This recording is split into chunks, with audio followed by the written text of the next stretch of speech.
اللي هنحكيه دلوقتي مش فيلم رعب ولا حكاية من حكايات ألف ليلة وليلة، ولكن فعلا الحكاية حصلت في زمن الخلافة الأموية، وبالتحديد في عهد الخليفة الأموي عبد الملك بن مروان. وكتير من المؤرخين الأوائل أكدوا القصة وكتبوها في كتبهم.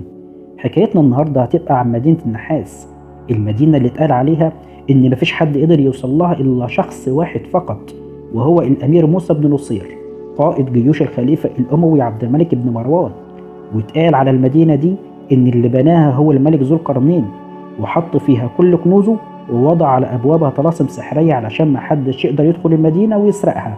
وفي رأي تاني بيقول إن اللي بنى مدينة النحاس هم كبار الجن ومرضة الشياطين، وده كان بأمر من سيدنا سليمان عليه السلام، وده علشان يحبس فيها أي جن يخالف أمره.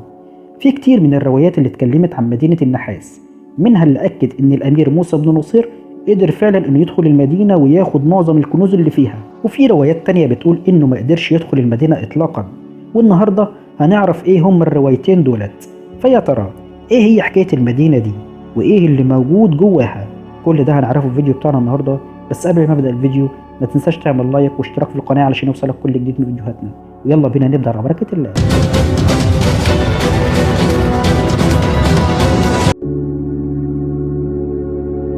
الرواية الأولى ذكرها ابن الفقيه الهمذاني في كتابه كتاب البلدان، ووصف مدينة النحاس بأنها مدينة لم يرى الراؤون مثلها ولم يسمع السامعون مثلها. والحكاية بتقول إن الخليفة الأموي عبد الملك بن مروان وصل له خبر مدينة النحاس، وإن فيها كنوز لا تعد ولا تحصى ولم يشهدها بشر. فكتب الخليفة رسالة إلى قائد جيوشه موسى بن نصير، وأمروا فيها إنه يسافر علشان يستكشف إيه هي المدينة دي وما هي حقيقة كنوزها. فجمع موسى بن نصير 1000 فارس من أشجع الفرسان ومجموعة من الأدلاء، وأخذ معاه الزاد والطعام اللي يكفيه طول رحلته، وانطلق هو وجنوده لمدة 43 يوم يبحث عن مدينة النحاس. وقدر في النهاية إنه يوصل للمدينة، لكن الغريب إن المدينة كانت متحوطة بسور عالي. فأمر أحد جنوده إنهم يذهبوا لاستكشاف أي مدخل أو باب علشان يدخلوا منه، ولكن المفاجأة هي إن المدينة كانت بلا أبواب، مجرد أسوار عالية فقط. فأشار عليه أحد المهندسين بتوعه وقال له إنه يحفر أسفل سور المدينة لعلهم يدخلوا من أسفل السور. واستمروا بالحفر لفترة طويلة لحد ما اصطدموا بأساس السور النحاسي ووصلوا للمياه الجوفية، وما كانش فيه أي بادرة أمل إنهم لو كملوا حفر هيقدروا يوصلوا لشيء. ساعتها فكر موسى ابن نصير إنه يدخل المدينة من أعلى الأسوار، ولكن إزاي هيدخلها والسور عالي جدا وملهوش أي سلالم يقدر يطلع عليها؟ لحد ما جات له فكرة، وهي إنه أمر جنوده بوضع كل أمتعتهم فوق بعض علشان يقدروا يصعدوا عليها ويدخلوا المدينة.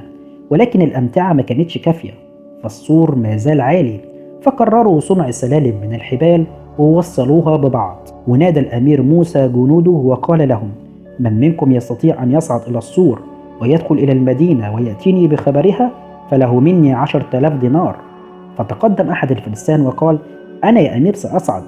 وبدأ الفارس يصعد على السلم لحد ما وصل لأعلى السور، وأول ما بص على المدينة من أعلى السور ضحك بصوت عالي وسقف ورمى نفسه من أعلى السور إلى داخل المدينة.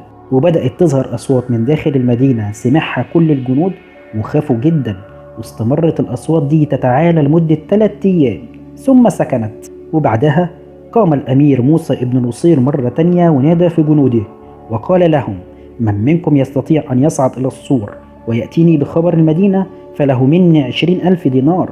فتقدم فارس وقال: أنا يا أمير سأصعد.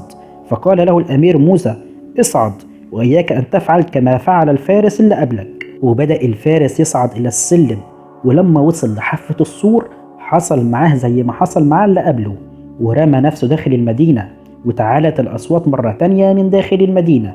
بعدها قام موسى بن نصير ونادى جنوده وقال لهم: إن استطاع أحد منكم أن يصعد إلى السور ويأتيني بخبر المدينة فله مني 100,000 دينار. فتقدم فارس آخر وقال: أنا سأصعد يا أمير، ولكن اربطوني بحبل من وسطي، ولو شفتوني هرمي نفسي جوه المدينة شدوني بالحبل. وبالفعل تقدم الجندي وتم ربطه بحبل من وسطه، وبدأ يصعد على السور.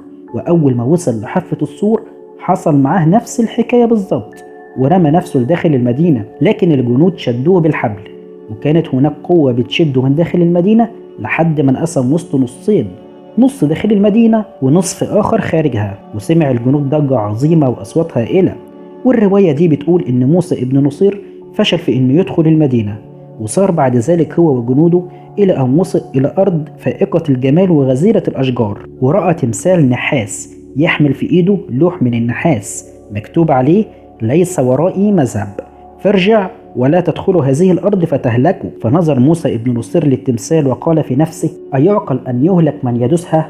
وأمر جنوده أنهم يدخلوا هذه الأرض ليكتشفوا ما فيها من كنوز. فاللي حصل كان مرعب جدا. فأول ما الجنود دخلوا المدينة هجم عليهم نمل أبيض ضخم وقتل خيولهم وقطع أجسامهم. فاضطر موسى بن نصير إنه يتراجع عن دخول هذه الأرض.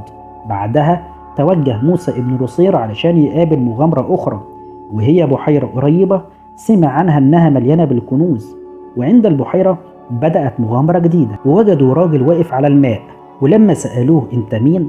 رد عليهم وقال لهم إنه راجل من الجن حبسوا سيدنا سليمان في هذه البحيرة. وفجأة اختفى الراجل، وأمر موسى ابن نصير جنوده إنهم يغطسوا في البحيرة ليستكشفوا أسرارها. فوجدوا قماقم من نحاس مختومة بالرصاص. ولما فتحوا القماقم دي خرج منها فارس راكب على حصان وفي إيده رمح وطار في الهواء، وكان بيقول: يا نبي الله لا أعود. وكل ما يفتحوا واحدة من القماقم دي يحصل معاهم نفس الحكاية. ساعتها قرر موسى ابن نصير إنه يرمي القماقم دي في البحيرة مرة تانية، خوفا من إنه يطلق سراح قوم من الجن قد حبسهم النبي سليمان عليه السلام. وهنا بتخلص الرواية الأولى، واللي زي ما ذكرت إن موسى ابن نصير فشل في إنه يدخل المدينة ورجع للخليفة وحكى له اللي حصل. نيجي بقى للرواية التانية واللي هتبقى أعجب من الرواية الأولى، واللي بتقول إن موسى بن نصير قدر فعلا إنه يدخل المدينة وياخد بعض كنوزها. وبتقول الرواية دي هو إن موسى بن نصير لما وصل هو وجنوده إلى أسوار المدينة وجدوا 25 باب، ولكنهم فشلوا في فتح كل الأبواب. ونادى موسى على جنوده وقال لهم: من منكم يستطيع أن يصعد على السور ويأتيني بخبر المدينة فله مني 10,000 دينار. والرواية دي متشابهة للرواية الأولى واللي حكيناها، لكن في الرواية دي هو إن أحد الجنود بعد ما صعد على السور قدر إنه يقاوم كل اللي بيشوفه داخل السور، وجلس على حافته ولم يتحرك، وقدر يوصل لسر من الأسرار اللي هتخليه يفتح أحد أبواب المدينة. ولما رجع للأمير موسى سأله القائد: ماذا رأيت داخل المدينة؟ فقال له إنه شاف 10 نساء فاتنات، وكانت كل واحدة بتغويه إنه يقفز لداخل المدينة، لكنه كان بيقرأ أسماء الله الحسنى مما أدى إلى اختفائهم. وكمل الراجل كلامه وقال إنه وصل لسر فتح تلك الأبواب، فأمر موسى بن نصير بإنه يفتح الأبواب حتى يستطيعوا الدخول للمدينة. وبعد فتح الأبواب دخل موسى بن نصير إلى المدينة وقسم جيشه إلى قسمين، قسم بالخارج للحراسة وقسم سيدخل معاه المدينة. وكانت المفاجأة الأولى: أول ما دخل موسى بن نصير لقى جثث كتيرة لناس ميتة، بس تحس إنهم نايمين مش ميتين.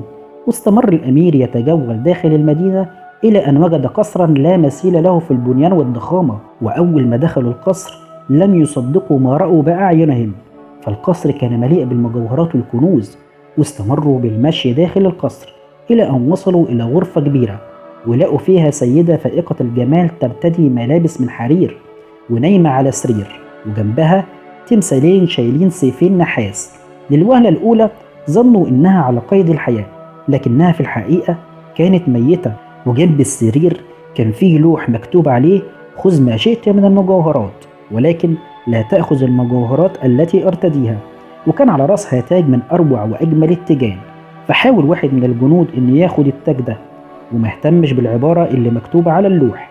في اللحظة دي اتحرك التمثالين اللي جنب السيدة وضربوه بالسيف على رقبته، وبعدها رجعوا لمكانهم مرة تانية. بعدها خرج الأمير موسى بن نصير من القصر واتجه نحو جبل شامخ بالقرب من المدينة. ولما وصل للجبل اكتشف إنه مش لوحده في المدينة، وإن في ناس تانية عايشة في المدينة. وشاف ناس بشرتهم سمرة ولهم ملك عظيم ساكنين في إحدى المغارات اللي في الجبل. في الأول اعتقد موسى بن نصير إنهم قوم من الجن، ولما راح وسأل الملك بتاعهم عن سبب وجودهم في هذا الجبل فرد عليه وقال له إنهم بشر، وإنهم من نسل سيدنا حام ابن سيدنا نوح عليه السلام. وإنهم قوم مؤمنين بالله وبيعبدوا الله. فسألوا موسى بن نصير وقال له: كيف تعبد الله وهذه الأرض لم يطئها قدم نبي من قبل؟ فرد عليه الملك وقال له إن بالقرب من الجبل موجود بحيرة عظيمة بيخرج منها نور عظيم من وقت للتاني بيعلمنا كيف نعبد الله. بعدها سألوا الملك وقال له: وأنتم لماذا أتيتم إلى هنا؟ فرد عليه موسى بن نصير وقال له: إن الخليفة الأموي عبد الملك بن مروان أمرنا إننا نأتي إلى هنا لاستكشاف أسرار المدينة ونحضر له بعض كنوزها. فأمر الملك جنوده بأنهم يغوصوا في البحيرة اللي وجد فيها موسى بن نصير القماقم النحاسية، وأحضروا له بعض هذه القماقم كي يعطيها للخليفة الأموي.